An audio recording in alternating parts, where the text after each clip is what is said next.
Good afternoon. Thank you for joining us here on JKTV. I'm Claire Bidwell. I'm a primary school teacher and a human rights activist from Scotland, essentially a pro-Kashmiri activist. And tonight we're actually looking insight into Pakistan-administered Jammu Kashmir.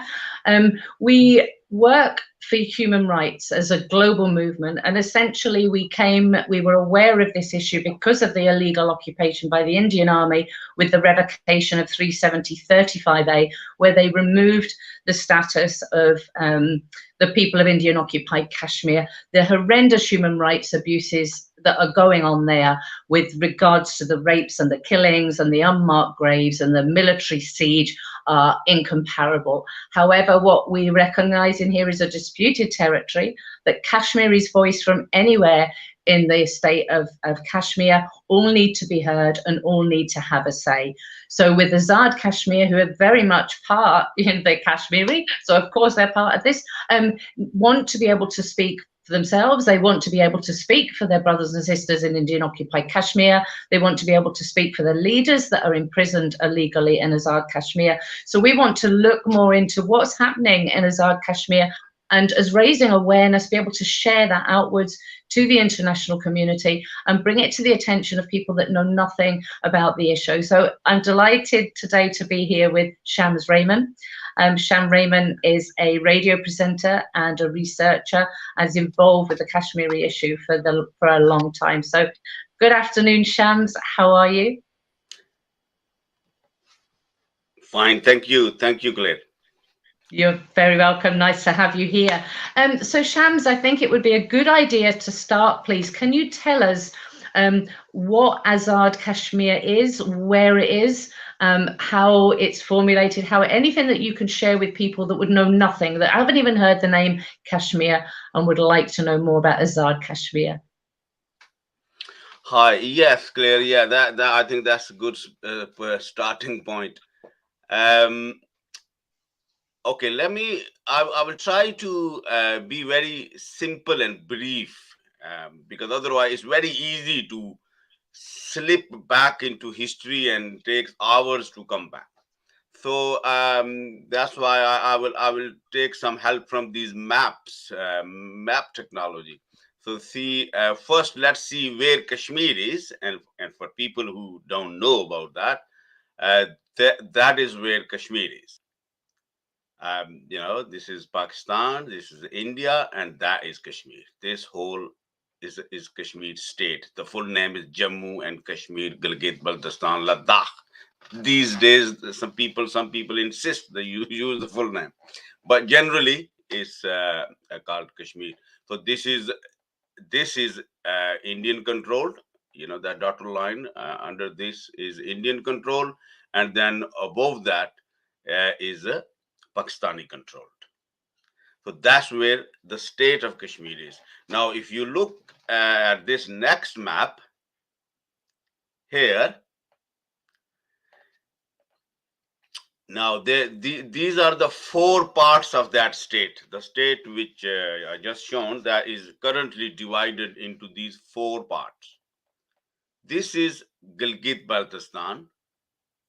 That is directly controlled by Pakistan, and now there is a kind of local structure as well, with some local powers, but obviously the people are demanding a lot more. And then this is Indian occupied Kashmir, in the yellow, and that is obviously where mostly the world attention is focused on, and understandably, rightly, because since 1987, when the civil popular uprising was turned into an armed struggle, then this became a very intense armed conflict between Indian army and the local militants, and which obviously taken the lives of at least roughly 100,000 people. mostly civilians. And that's why obviously that remains focus of the world attention. Whatever recently, obviously, we keep asking for world attention, but nobody is paying significant attention even to that part. And then this green bit, that is Azad Kashmir. So now when we are clear about the location of Azad Kashmir, this is the map of just Azad Kashmir, the main areas. This top bit is Neelam. That these are the districts.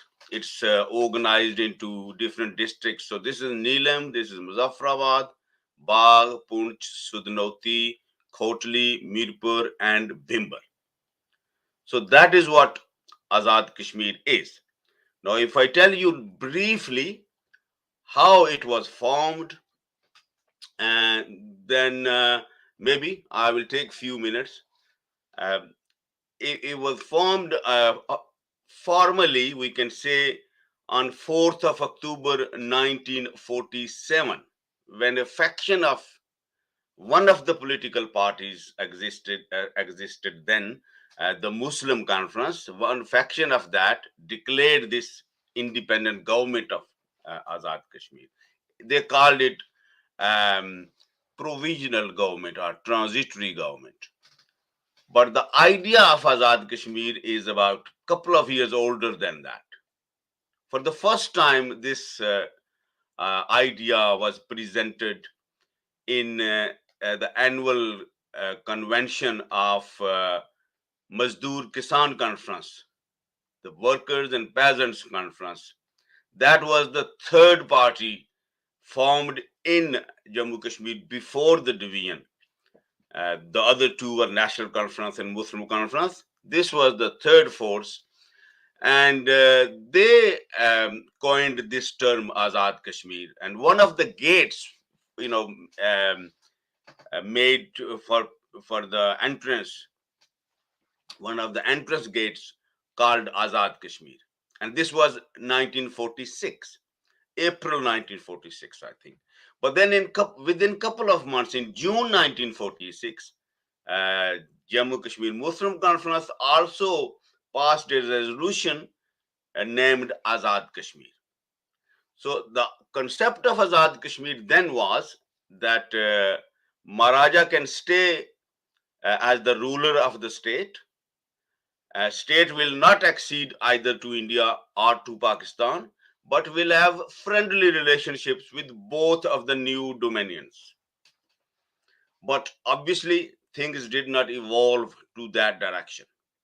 And a national conference, which was the largest party, but mainly centered in Kashmir Valley, their leadership was inclined towards Indian National Congress, and Muslim Conference was inclined towards Muslim League. But none of the parties till 1947 expressed any tendencies or inclination to join India or Pakistan.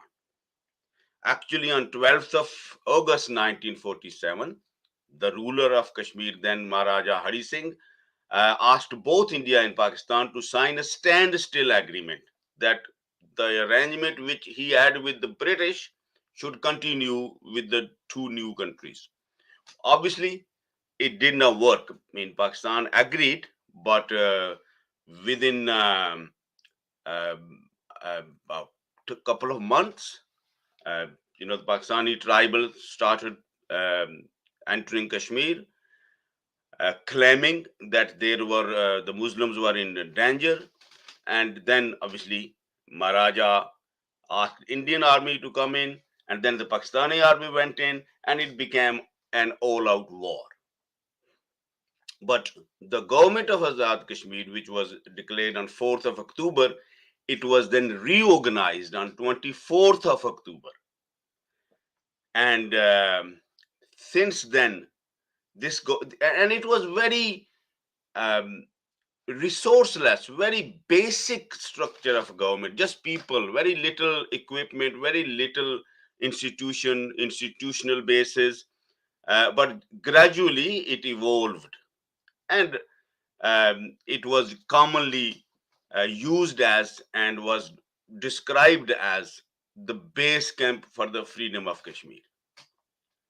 So it was always treated as a very sensitive area by Pakistani governments and Pakistani army and Pakistani establishment. And till 1970, this government didn't have any constitutional rights or modern basic human rights. It was controlled in a very in a way which was actually it was done before 1930s, before the modern politics, as it was ruled by Maharajas before any democratic voices. But after 1970s, well, in 1970, the first uh, um, policy, or what you can call constitutional setup, was introduced. And then in 1974, another act was introduced. So since then, it had some kind of democratic practices, we can call. There are elections, and there are political parties, and they contest election, and then this administration is run by local government. But the overall control remains with Pakistan. There's no doubt about that. This government has a very, very little powers in terms of um, any independent development uh, decisions, or any political empowerment or reforms or anything like that. So um, and there has always been kind of contestations between the local leadership and the Pakistani parties or government or state at different levels, in different forms and shapes.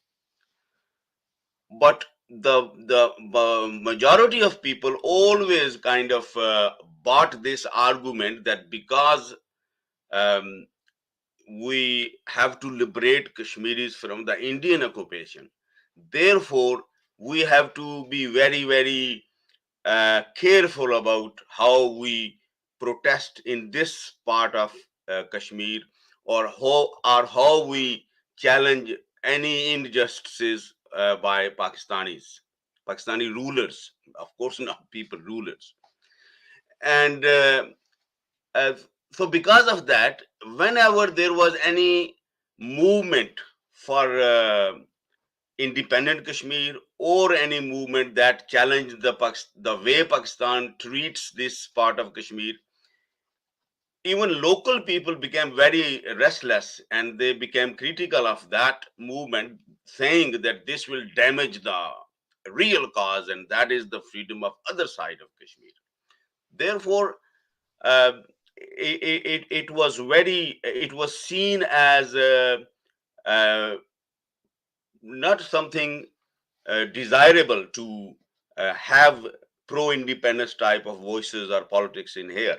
However, because of the treatment met by the local people from the Pakistani rulers, and the way the local political parties, which are allowed to participate in election, the way they maneuvered and kept this region backward, or deprived of um, modern political and economic structures. The younger generation, the generation that's born in 60s, 70s, 80s onwards, they they did not stay quiet. They challenged, they shouted, they protested, they resisted. And for a long time, they were labeled as um, anti-Pakistan, pro-India, that kind of, and a lot of people went quiet after that, because they thought, this, we can't go through this. But obviously, in every society, there are some people who don't go quiet. They keep speaking, and this continued. And in 1987, when the uprising was surfaced on the other side, it was the main reason. Obviously, it is long history of other side as well, how the resistance evolved. But the main reason was that in 1987, this alliance or amalgamation of different socio-political organizations, Muslim United Front, they participated in election. And the ruling National Conference and the Indian National Congress, they came together and made sure that none of their member goes to the Indian side of Kashmir Assembly. So they used the state machinery for widespread rigging. And that is what initially the protests were started against in the Kashmir Valley. And then what was the other issues which joined these protests were electricity bills and unemployment and inflation. So it became a movement bigger than election protests. And then from that movement, the slogan of freedom came up as well. And while the thousands and thousands of people were protesting in the streets of Kashmir Valley, particularly in Srinagar, different areas of Srinagar and other surrounding towns and cities, then gunshots were also started, fired. So it became a more than a political uprising for local issues. And then obviously the way Indian Army crushed that, we know what happened after that. So in this side of Kashmir, now for many years this is happening, but recently, particularly when the situation became uncertain inside Pakistan, and the contestation between political parties became really messy, their chapters in Azad Kashmir also obviously play along. So when and now there are about the things happening at different levels in Azad Kashmir. So let me see if I can explain what is happening at what level, and I think that will clarify a lot of questions. That one is that at the ground level, the pro-independence people are quite active since since August the 5th, 2019, after what India did on the other side. There was a lot of resistance on this side. The pro-independence came together, and they went to towards the line of control or line of occupation, people call it now. They had a sit-in there for many days, and then Shams, can I pull it back a little bit for a moment and then come back to that? Would that be all right? Because perfectly. I think, yeah, as a campaigner then on the West, and I came to this during, after the lockdown in Indian occupied Kashmir, and it was obviously at that time, that was the awareness, there was a communication blockade, and many campaigners focus, it was, and quite rightly the same with all Kashmiris, was on that. And, sometimes the people in Azad Kashmir, I remember the dialogues were saying, well, hang on a minute, we've got this going on and we've got this going on. And there would be lots of discussions at the time by saying, but hang on a minute, this is going on. So when we talk about, and we'll come to it in a minute, I'm sure, but as you can appreciate, when we start talking about protests about electricity, straight away, for me, in the human rights concept, I would be sitting at home thinking, yeah, the electricity bills have gone through the roof. And that's in UK. I mean, my bill last month was shocking. So you're kind of, we're hitting also by world impact, but I know it's so much more than the electricity. It's, it comes out of that, but it's about the control and what say they have. So within this whole issue, why is it important that the Azad Kashmiris views and opportunities where they want to say something are taken into consideration? Because we know when this first happened, for me, I saw Pakistan on the international stage talking about this illegal occupation. They were very vocal. Imran Khan with his speech in the United Nations. So as a campaigner, you want anybody internationally raising that voice for Kashmir. And then, you do have the people where the ideology is many people want to be with Pakistan, go with Pakistan, respect Pakistan, believe that they're there keeping the occupation out. And so there's so many different facts on this. And obviously in Azad Kashmir, there will be many different views.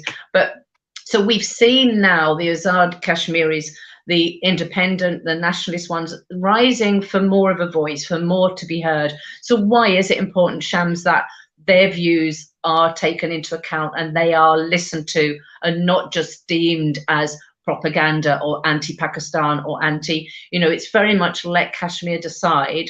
So Kashmiris' voices. If you could take that question on for me, and why it's important towards a resolution of the Kashmir issue. I think that is something which all people in the different part of the state, but particularly in Kashmir Valley and in Azad Kashmir, been voicing, and particularly been telling to Pakistani rulers that if you genuinely want a democratic solution for Kashmir question, then you have to accept your responsibilities, which are your responsibility of your government. And because both sides have administered under the resolutions of United Nations, and they both have responsibilities, India and Pakistan. And if we interpret United Nations resolutions that, okay, there are only two options, even then, you have to give space or voice or allow people to voice their opinions and views which are different from yours. In Pakistani side, this was never the case. Officially, constitutionally, anyone who does not support accession to Pakistan is not allowed to participate in elections, is not allowed to hold any public office. You have to take oath before you have that.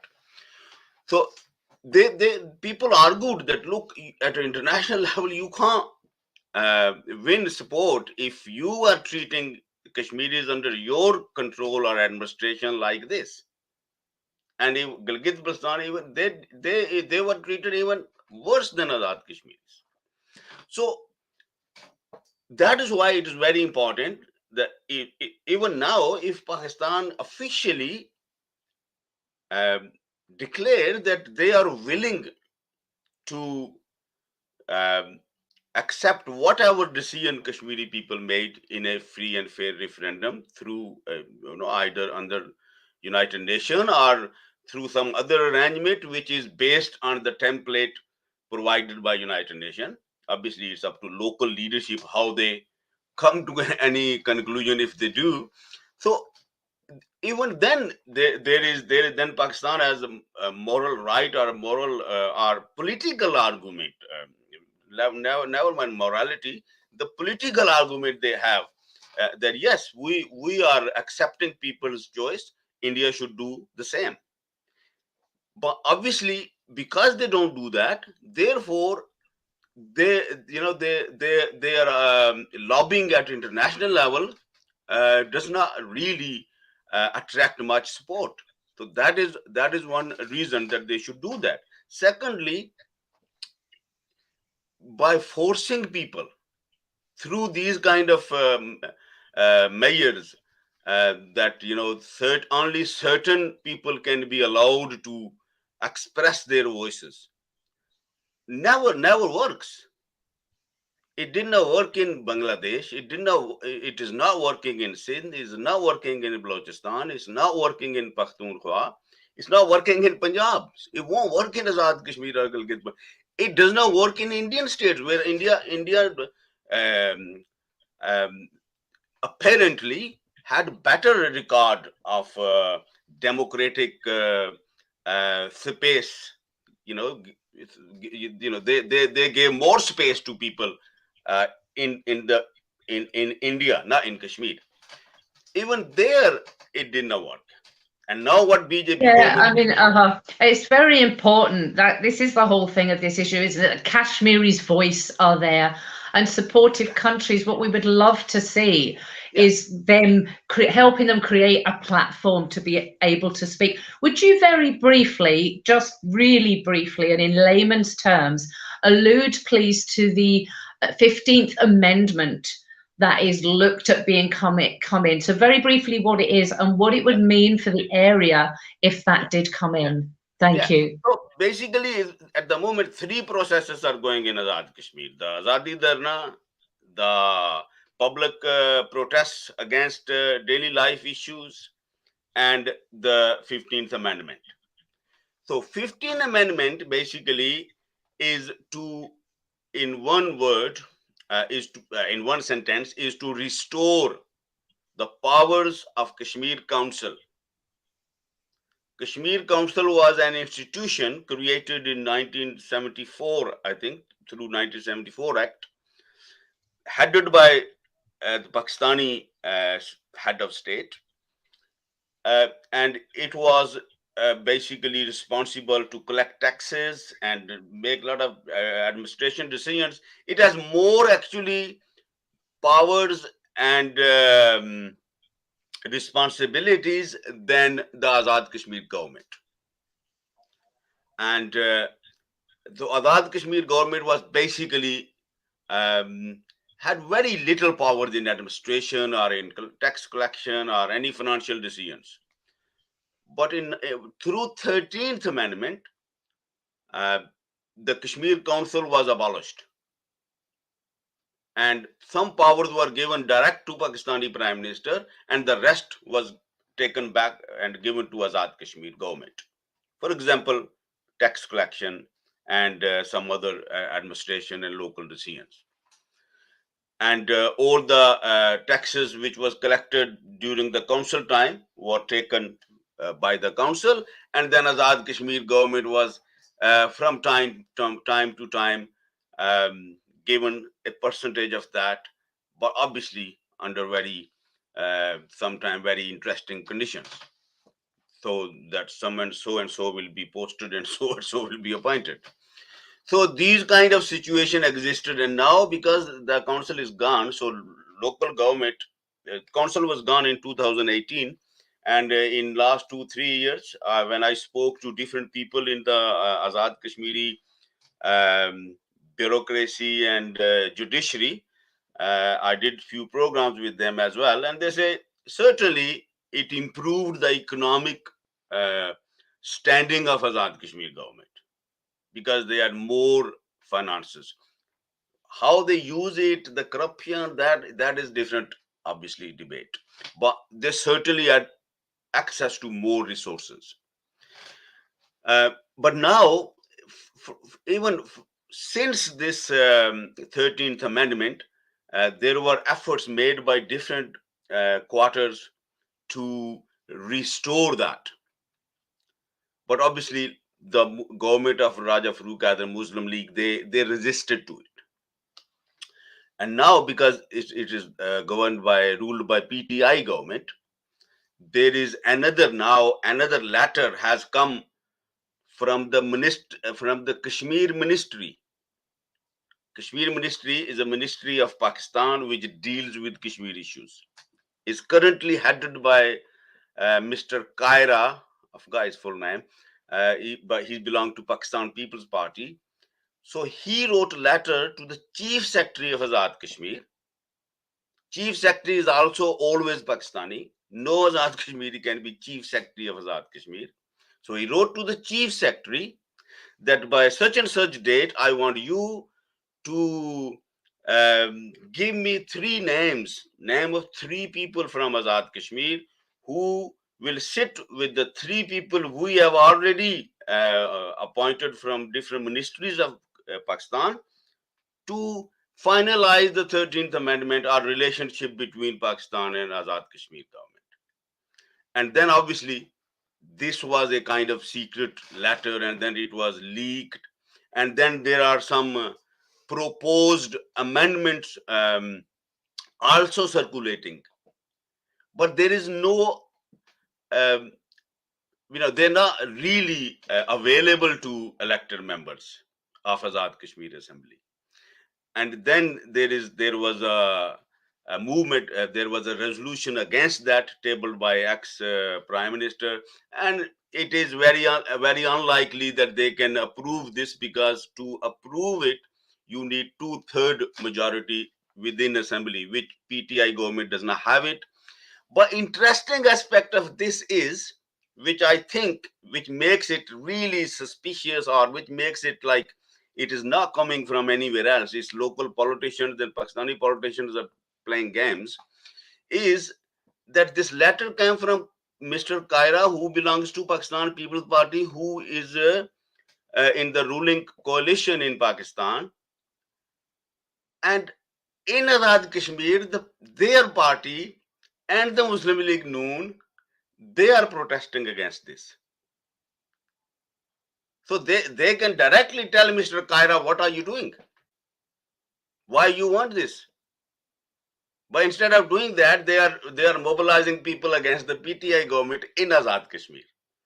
So this is very interesting aspect of this. This shows that obviously they want to perhaps distract people from the real issues. And the real issues are, one, that what is happening about Kashmir question, what is happening about the release of Yasin Malik, what Pakistani government is doing. Yeah, do you know what? Kashmiri government is doing. So and the other issues which people, and now there are about 13-14 people who are in prison in Azad Kashmir, political prisoners. And the head of National Awami Party, Liaquat Ayat, is in Kotli prison. There are some other people, and there are people who've been tortured and now in our hospital. And this is for standing up for their rights, is that right? Coming forward as Kashmiris, asking for their rights, and then they are. Including the 15th Amendment, and including this another,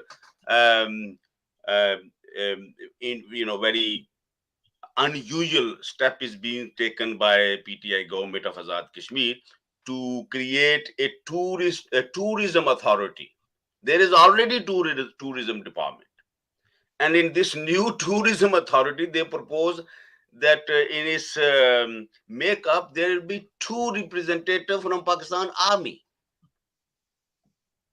So these developments are basically making people very anxious in Azad Kashmir. Yeah, I mean, some people are claiming that this is the same what India did on the other side. That takes us on, and they're looking at the international, the ceasefire line becoming an international border, and then there are those concerns because of USA being able to use the area for, like access with Afghanistan, etc. So there are bigger implications for that. So please do keep us up to date with that one. And it brings us on then, so it was quite the story where one JKLF group went to Muzaffarabad. They'd written a letter to the United Nations requesting, demanding the release of Yasin Malik, and obviously the rights for self-determination. Not this particular group, Shams, the one that actually went to Muzaffarabad first of all.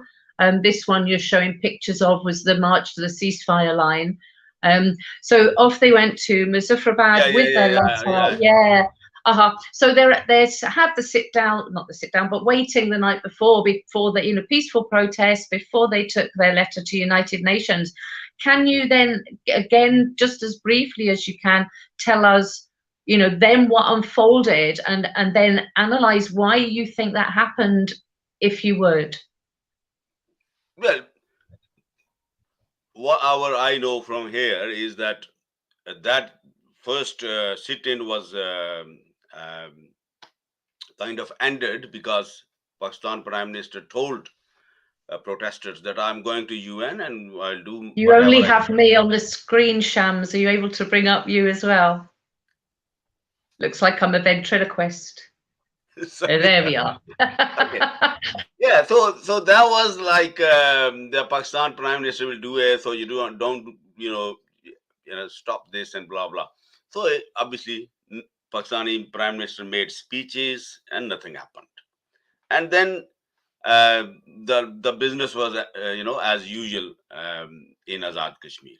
But obviously the protesters and the people who are critical of government and people who are campaigning for the greater autonomy for this region or the independence of the whole state, they were saying that they're just befooling us. They just asking us to stay quiet, and they have made some arrangements with India, and that is end of story. And then there were different alliances were formed. There was People's National Alliance was formed by almost all pro-independence groups, and then there was NAP, and then there was JKLF. These three big kind of relatively bigger forces became closer and closer, and they then started campaigning, planning that we will do another march, we will do another sit-in. Can I bring it back? Because what happened, for anybody that's not watching, the AJK police opened fire on this protest, didn't they? Taking the letter to UN, and they arrested their leadership. Oh, yeah, in the first time, yes. Starting with that, soon after what India did on 5th of August, yes. Just recently, just a month ago, the JKLF group that went to Muzaffarabad with a letter for UN, and then they were and so they arrested the JKLF leadership, the smoke bombs, basically to disperse them. There were young men, hiding out in buildings, and there was that state of fear. And for me, living in a democratic society, Let Kashmir Decide was very much part of that movement and that march, and we'd shared the work that the Kashmiris were doing, because we highlight. Now, my feeling, this was for the release and the demand of Yasin Malik, and it was against the Indian government's actions. It was not against Pakistan. It was for themselves, against India, and for Yasin Malik. So I was kind of in shock at what had happened, and then disbelief that this action was taken. And I think it's that I'm asking you, as far as I know, there's never been an explanation for it. So where did this come from, and why did that happen? Because obviously it's incredibly concerning. The official version was that we agreed that the protesters will come through certain routes, and they will hand in the memorandum or whatever they wanted to do, and then they will go. And we made all these arrangements. But then they came at a certain point where they blocked the roads, and that is why we did this. Whereas the version of the protesters, the JKLF leadership, was that we did not deviate from anything. There were too many people. We were not expecting that many people for that, and that is why the traffic was briefly blocked, and people were crossing the bridge, and that is it. But while we were doing that, they started tear gas and started doing all these things. So they were saying that they want to create fear amongst people, that if you protest, this is what will happen to you. But obviously, it could not deter them, and they organize a far more bigger sit-in. So Shams, why do you think? I mean, they haven't given like they haven't actually mentioned it, have they, the authorities? So, you know, with an outside eye, obviously, it's like, I don't understand, yeah, if you protest, but they were protesting against India and they were protesting against, you know, for the release of Yasin Malik. So it was, people, you know, we watch people, actions, not words. Did the police ever come forward with any statement or say anything about that incident? yeah, like I said, this was the official version, like I Oh, just mentioned, and but the people, you know, who you know, watching the situation in Azad Kashmir, many of them saying that um, there is, because there is agreement between India and Pakistan, that for now this is um, what we can do about Kashmir. That on other side, India deals with it as they see fit, and Pakistan will not interfere. And on this side, Pakistan will deal with the situation as they see appropriate, and India will not interfere. This is a, you know, narrative which exists in Azad Kashmir and amongst many people in diaspora as well. That this is what is going on, and I think that is why now, you know, the pro-freedom groups in Azad Kashmir, they are kind of they have intensified their protests and resistance, and they are claiming that the actual goal is to um, finish the Kashmir question, end it, and disintegrate the state like India did on the other side. And they want, if they you know, kind of control, they strengthen their control on this side, then that is it.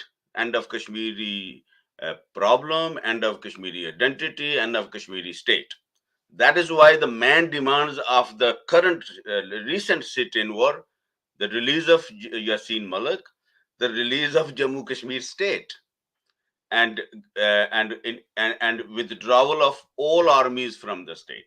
These were their brilliant. three So main. before, can I ask then, so we'll go on to that in a minute because I do want to learn a lot more about that and understand that. And for viewers in the Western world, could you share a brief again about Yasin Malik, who he was, what he did, and why he's now illegally incarcerated? So it then sets the scene for why these Kashmiris are standing up so strongly and vehemently for him, and what's happened. Thank you.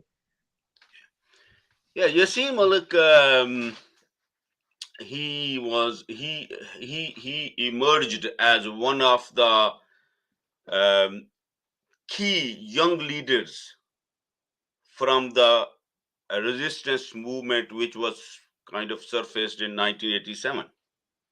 He was one of the you know, few young people who came up through that movement. Himself, Javed,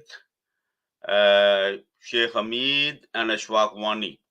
These were the four people who crossed into the Pakistani side, and they, you know, by using their first letter of their names, they were called Haji Group, and they came on this side, and obviously they got training and then went back, and then they did a lot of actions, and they became known as the pioneer of the this modern phase of resistance movement. And Ishfaq Majid and Sheikh Hamid, they were later martyred, and Javed is still around, but he's not very prominent anymore. But Yasin Malik became then the political face of the independence movement in the Indian side. He was arrested in 1992, I think, and then he was kept in prison till 1994. And when he was released from prison, then he denounced the militancy, and he said it was wrong to use gun, and it was wrong to take gun from Pakistan and use it. We made a mistake. We were only young boys. But now I think the way forward is a peaceful, democratic political struggle, and this is what I will carry on. I'm not compromising on the idea of independent Kashmir, but I am not part of militants. JKLF is not part of a militant movement anymore. And obviously that caused frictions within JKLF, and that's a long story. But then he continued with the peaceful movement. He organized a massive Azadi march a few years after that, and he collected signatures from people, door to door, village to village, street to street. And then he organized different side of peaceful protests and all that. Uh, but obviously, at the same time, there were other groups who did not agree with him. They continued with their militant activities or violent activities or armed activities, whatever you want to call it. And uh, and then Yasin Malik came out of Kashmir, visited USA, visited Britain, spoke to different media outlets within within India. He spoke. He attended some very high-profile events, met with the Prime Minister. So he became basically the main face of independence movement. Uh, Along with Amanullah Khan, who was based in the Pakistani administered side. And when after Amanullah was died a few years back, then Yasin became the chairperson of Jammu Kashmir Liberation Front, and he is now basically the face of Jammu Kashmir Liberation Front version of political movement. Obviously, there are other versions of independent struggle, but he is the main face of that version. And now, and the reason he stated why he became politicized and he became part of this militancy and uprising, that he was grown up watching Indian soldiers or forces arresting people, torturing people. Particularly, he said he was inspired by Makbul Butt, who was hanged by India in 1984, and his body is still he's buried in Tihar prison, where now Yasin Malik is kind of kept for his life sentence, and there are other cases against him. So who knows what. And so basically, Yasin Malik was given assurances by the Indian civil society, the Indian government, that if you want to carry on with peaceful struggle, we have no issue with that. And whatever done is done. But obviously, that is not how the BJP government is taking this or dealing this with. So they are now reviving old cases, and they are not giving him opportunity to defend himself. And when he says that I want to defend myself personally, they don't allow it, and then they say he has pleaded guilty of all charges, and there is a one-sided case is basically against him, and he is facing them politically. Obviously this all is happening to me and other Kashmiri political prisoners because of our politics, and these are all made up stories and distorted and kind of events and incidents and their interpretations, and that is what is happening to us. So this is and as you said, Shams, what's the real shame of it, isn't it, is that the democratic process for a resolution, and India clearly not wanting any resolution, on hunger strike against the injustices.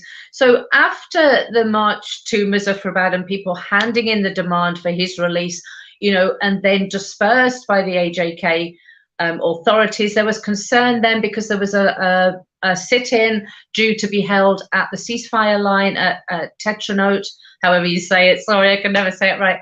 And I know there was discussion about whether that would go on. There was then a fear of what would happen when they went, clearly just the peaceful sit-in at the line of control, as you mentioned earlier about the demands that they made or were wanting, and come back to those. But, also the solidarity hunger strikes with Yasin Malik, which we saw many groups take part in, and, worldwide as well.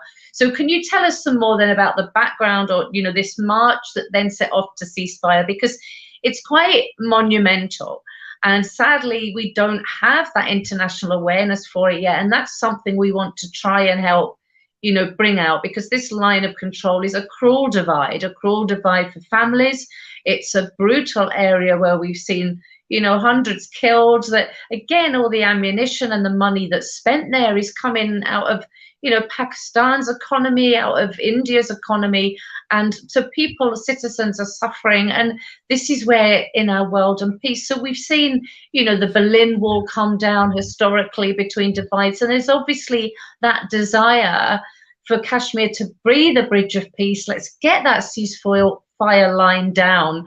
Let's unite Kashmiris, and respect and work with Pakistan and India. But let us, Kashmiris have a choice for our future. Now, obviously, this ideology is for independence. They want their independence and they want to be heard.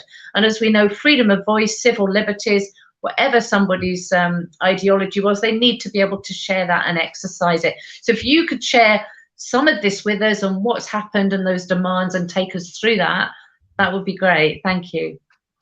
Yeah, this protest, we will start with this sit-in, and this sit-in was basically to remind the Pakistani rulers, the Azad Kashmiri rulers, that we have responsibilities toward the other side of Kashmir, because what has happened to them, we played a role in that. I mean, that when the resistance was started on other side, they were supported by Pakistani. Officially they were supported by Pakistan, and they were given assurance that we are with you, and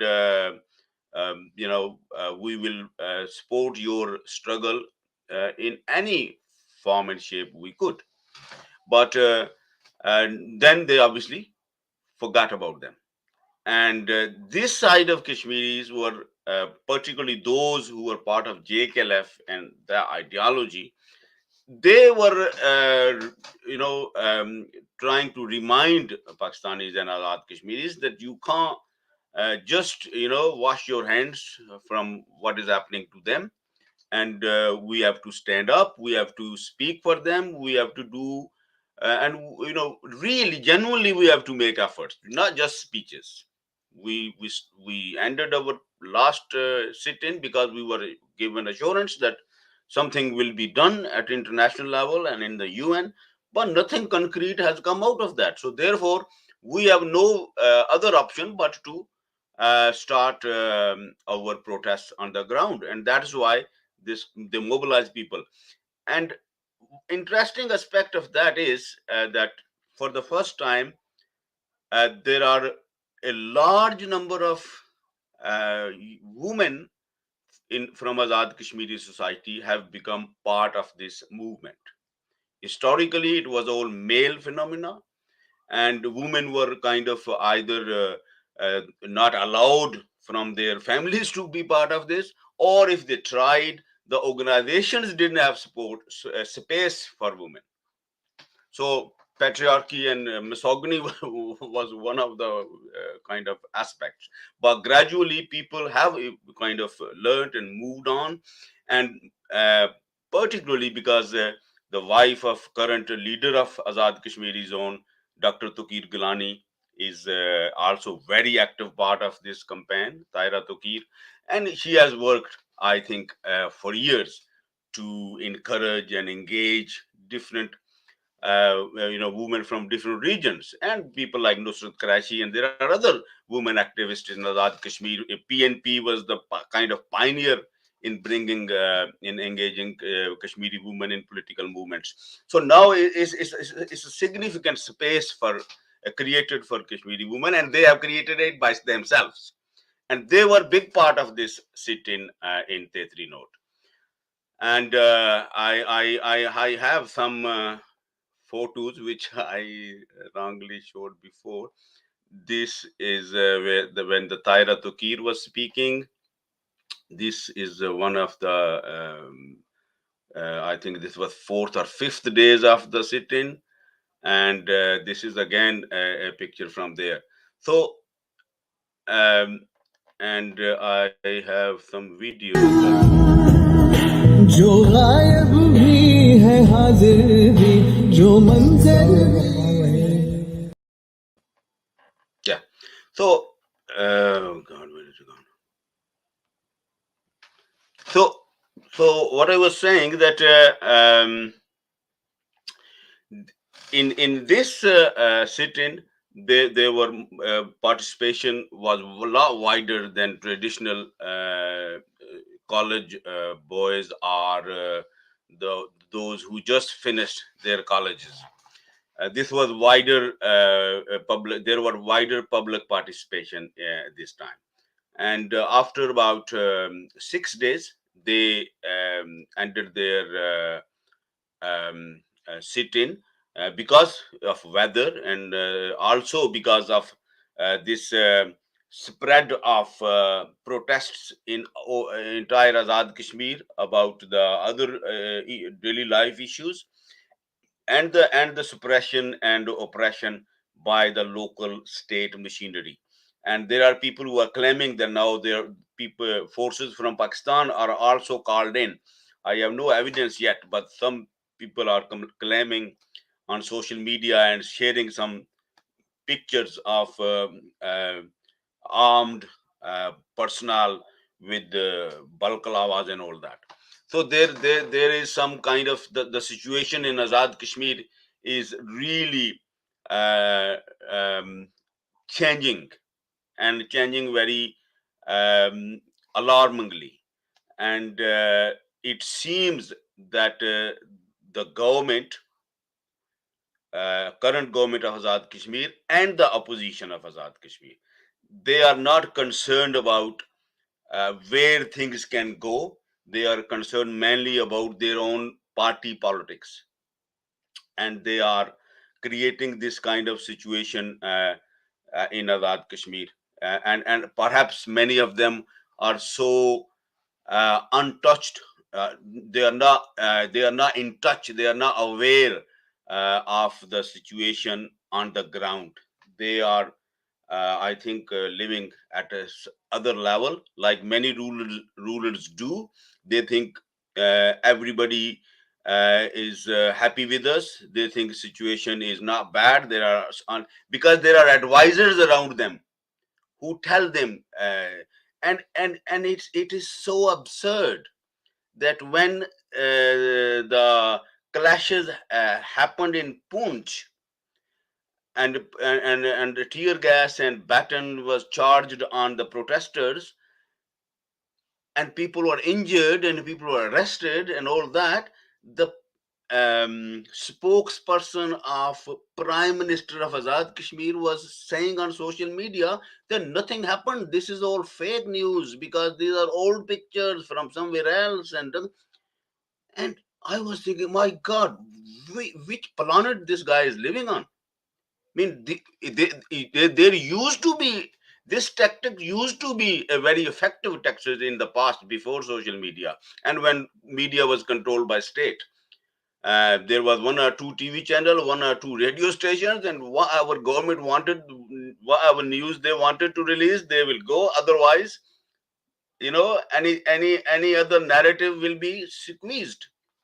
But now you can't do that. You have to be realistic, and you should make efforts to sort issues rather than this playing this game that people are using fake news to build a narrative against Pakistan. That is this is the position they take, and this is exactly the same position which Indian pro-Indian politicians and their spokespeople took in Kashmir Valley before in 1987. Any protest was seen as a Pakistani kind of ploy or Pakistani propaganda, or it didn't happen. They're just making it up, all that. So this mindset, unfortunately. Um, is kind of advising current Prime Minister of Azad Kashmir, which I don't think is very wise. There are No, there are people within PTI who are more sensible, they are more aware of the situation on the ground, and they are more equipped to deal with it progressively and positively. I hear hundreds of people that prescribe to Pakistan's ideology to be with Pakistan, but what they ultimately, and you know what seems the fair approach is, it's up to Kashmiris. We should be giving Kashmiris that say. And if they want to be with Pakistan, then that is fantastic. If they want to be independent, that is fantastic. If they want to go, you know, whatever the Kashmiris want. What I'd like to see, Shams, we've been evident, obviously, in these protests, there's been different protests, and that's not necessarily a bad thing because they come to unity. You know, one group's here, we saw the hunger strike outside Islamabad Press Club, just slightly before then the march to the line of control, which we saw over 50,000 people in that. You know, these factions, these different groups, is there hope for unity? Is there hope for them coming together under the commonalities, finding commonalities to come forward and, you know, work together for the future of Kashmir, engage in dialogue, the democratic process to, you know, to show what the Kashmiris want? Is there hope for that? Because obviously within this conflict, you know, it goes back 75 years. It's looking at colonial occupation, and, you know, there's been divide and rule all the way throughout this, and there's still then that element. I'm aware that lots of people mistrust one another. There's always accusations flying about who's an agent, who's a spy, who's doing this, and, you know, so understandably there's a lot of mistrust. I mean, is there hope for unity in Azad Kashmir? I certainly think there is a hope, because through you know, this sit-in thing and the current protests, at least all pro-freedom parties, they supported each other, they stood by each other, and they did not use the historical kind of you know, saying that, okay, if I am not part of it, then this is no good. So they did their own things, but at the same time they supported each other. The NAP leader, Liaquat Ayad, who is now in prison, he went to the sit-in and he spoke to the people, participants there. Then Dr. Tokir Gilani, when he finished it, and he spoke from the sit-in and after, condemning the arrest and detention of protesters in different parts of Azad Kashmir. And the head of People's National Alliance, Raja Zulfikar, who is currently visiting Britain, and today he'll be speaking in Rochdale, he also condemned all this. And the other organization like United Kashmir People's National Party and all other small parties, they all actually speaking in one voice about what is happening in Azad Kashmir. And also, you know, although they have differences, but on these issues, they are coming closer and closer. And there is a possibility that people, particularly the people who, senior people, the veterans, those who are, you know, my age, are older than me, and they were part of this movement from teenage, and, you know, half a century they've been part of it. And I think we can understand how difficult it is to work with people if over some time animosity has built up. We've all had people in our lives that have, we feel, betrayed us in some way or hurt us in some way or crossed our boundaries, and if somebody said to me, you need to unite and work with that person, it would be really, really difficult, you know, for the greater good. But that, and, you know, but it's the commonalities we're asking people, isn't it, to come under and try and put the human emotion aside for the good of the greater good. So where does that leave us then, Shams, as the international community? Sometimes I want to ask a wee question here, small if in Scottish, a wee question.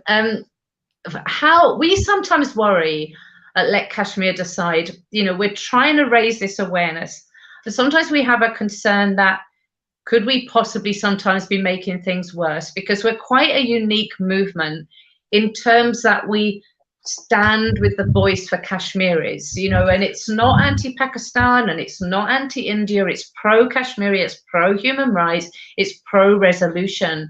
But in some ways we sometimes worry, can it impact in a negative way on the Kashmir issue, or is it always something that's positive? And where can we go forward now as a movement, as Let Kashmir Decide, to grow and promote Kashmiris and raise that awareness? Yeah, I think it's always there is always this concern and worry when you are campaigning from outside, when you are not underground, and obviously people who are on the ground,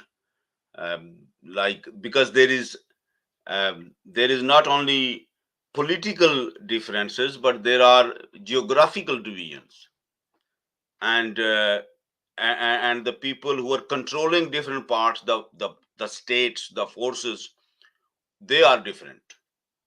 So it's very complex situation, and it's very difficult to please everybody or to include everybody or all the views, because because the views on both sides of the line of control are also very, they need to evolve. They need to there need to be a very open dialogue and real understanding of each other.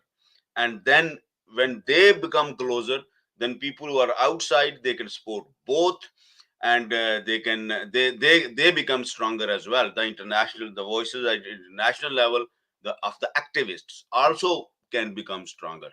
So this is, I think, a continuous process. And Let Kashmir Decide, I think, from its inception, took a very, I think, realistic position that it is up to people what they want, but we will try to give voice to all of people of Kashmir who are speaking for freedom and human rights. And obviously, there are Kashmiris who are part of the Pakistani or Indian state machinery to crush and silence the voices of freedom. So obviously, there is a clear distinction. But I personally appreciate Let Kashmir Decide for the position they have taken, and the work you and all the team has carried out so far. And I think the influence and the awareness has grown significantly, visibly. More people are engaged now, and but yes, I agree fully with you. There's no simple answer or simple solution to the complexity of the political situation in Kashmir and amongst Kashmiris in diaspora. But I think something like Let Kashmir Decide, uh, it can play more significant role in bringing different people together, or facilitating conversations and dialogue. And I am very hopeful that particularly Kashmiri diaspora, they are becoming more and more aware of the need that we need to sit down, or we need to renegotiate or resume our negotiations, because previously there are a lot of people who are under this illusion, and I was also to a point of my life, I was also under the illusion that this Kashmir freedom uh, struggle is basically to become part of Pakistan, and Pakistan will help, will lead us, and Pakistan should lead us, and we should follow what Pakistan says. And gradually, people learn that perhaps it's not as simple. And particularly after August 2019, I think more and more Kashmiris are becoming aware that either, there are people, and I'm very, very realistic. There are people who say, forget it, it's over, no point, just uh, being active anymore, because nothing is going to happen. It's decided between Pakistan and India. Or obviously, there are others who say no. They also decided in 1947 that that's it, end of story. But it didn't, because people didn't accept it. And we are now No, going and I to. think you've made a really fair point. I mean, the Let Kashmir Decide platform allows voices for everybody, and I hope it gives the opportunity for us to, for yourself with an independent ideology and an understanding of where that comes from. You're not, you're saying to Pakistan, can you listen to me, and can you give us our voice, and suggest how we get there. And for Let Kashmir Decide, that's what we're trying to do, is for everybody to be heard. So the simple concept is, one, the building the solidarity amongst all the voices, because we have that commonality for Kashmir. Secondly, for people to put their own opinions across it and the evidence as to why this could be the way to go. But ultimately, we believe that bringing people together for the strength to be noticed is the first step. And so we sometimes say, regardless of the ideology, let's all pull together for the human rights. We have our human rights mandate, we have our petition to the United Nations, and we have our solidarity on the 5th of every month. And of course, we're just coming up to the 5th of August, where we do our Red for Kashmir, where it's the hope to raise the international awareness. And we're looking for all Kashmiris of all ideologies to step up and say, hey, there is an unresolved conflict here, an unresolved crisis between nuclear-powered countries, with the potential for this to rise up. We have a political prisoner in jail, which is against, the rights of the Kashmiris as a disputed territory, not to have Kashmiri political prisoners under United Nations. And then, should he be tried under the judicial system of India when they're not really? It's not India because it's a disputed territory. So we have huge issues going on here, and we're not hearing the international community standing up. So as Let Kashmir Decide, it's that moving forward for unity. Appreciate your appreciation, Shams, and you, of course, are a big part of the Let Kashmir Decide movement, of an advocated for that, and sharing dialogue with people. Is there anything you would like to add, to say something you haven't said, that you would like to air about this before we finish up for the afternoon? Yeah, thank you Claire, for this opportunity. One thing which I think keeps me hopeful in this very pessimistic type of situation about Kashmir is that, although currently India is ruled by a party which is very, very narrow nationalist, or people also describe it fascistic, and they have huge support of people. There's no doubt about that.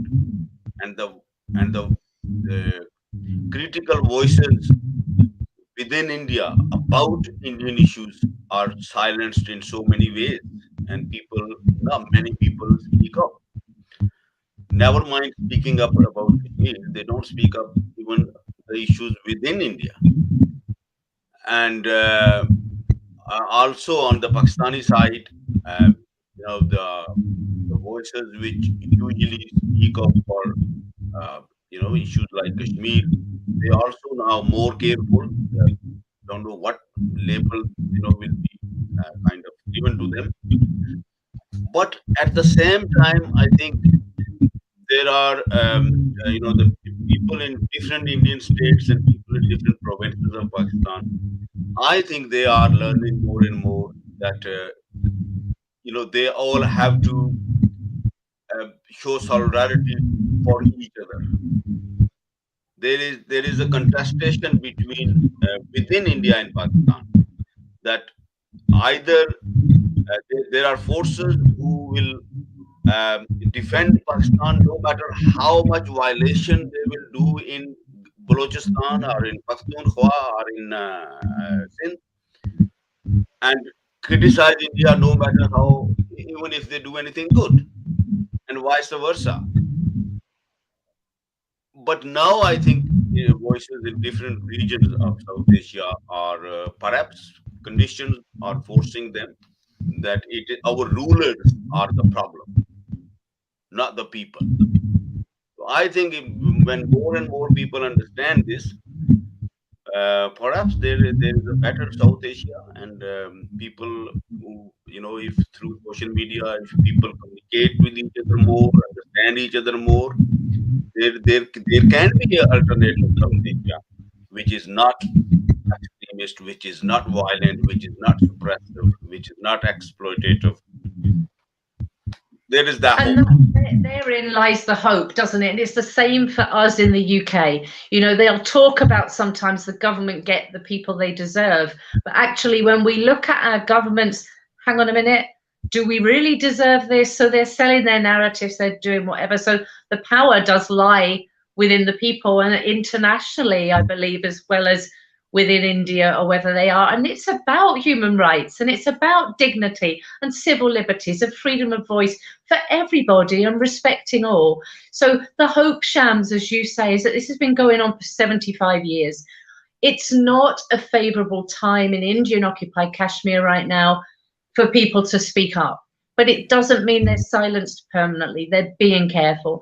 We're seeing the people in Azad Kashmir, with those challenges, obviously, and the international community can see, but they're standing up for their rights, and that those rights need to be heard and listened to. Same with Action we're seeing in the United Kingdom. We're seeing People Palestine Action, which also stands for Kashmiris, on roofs, throwing paint down, kicking in windows. They're not put in prison, they're not brutalized, they come to court, and it's all, and they're given these certain rights, even though what do they call it, malevolent mischief, I think. But the hope is there, because times don't stay static. And even if for a while things change, while Kashmiris keep the hopes alive in the same way as they have for 75 years, they're telling their children now, and as you say, the Kashmiris, the British diaspora, and I'm sure it's the same around the world, are pulling more together, uniting as well. What can we do? So that's all good to see, and I think there's always hope. So thank you. Keep doing everything you're doing. Let's keep speaking up and working together, and join our solidarity.